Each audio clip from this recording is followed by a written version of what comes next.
Professor in Medicine at the University of East Anglia, and he joins me now with an update. It seems, Paul, this is a bit too little too late, isn't it, for Brazil and other countries like it?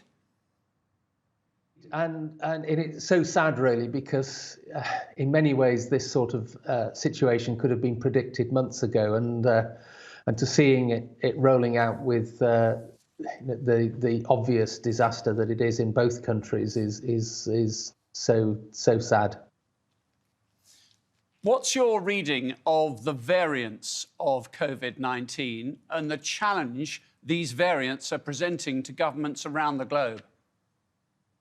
Well, I think it's not easy to get a really good impression at the moment because many countries aren't really sequencing that many of their positive samples, so that we don't really have a fully complete picture.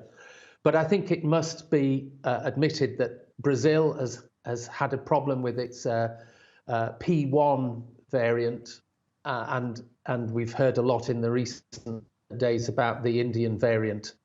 And in fact, actually and there may well be other reasons for the increase in cases in both of these countries, but I think the evidence is beginning to look very clearly that some of these variants are actually partly driving that. And that has concerns for the rest of the world, because if a substantial part of these epidemics are in fact because of these new variants, then the new variants don't tend to stay where they started.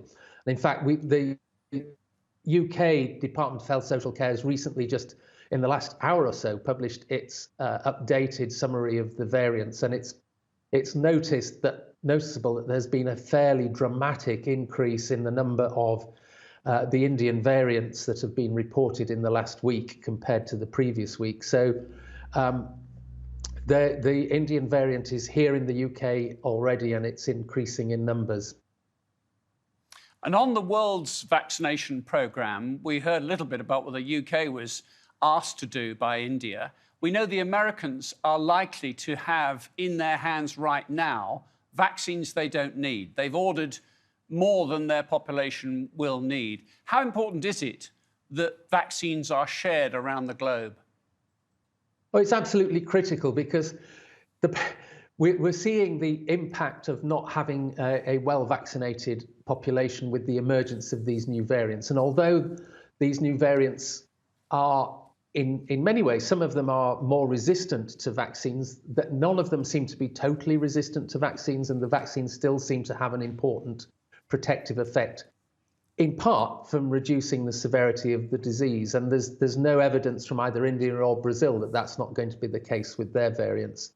So, if we vaccinate people and share vaccines, we'll reduce the severity of disease globally. And hopefully as well, that will reduce the probability of potentially even more infectious, more vaccine-resistant variants emerging.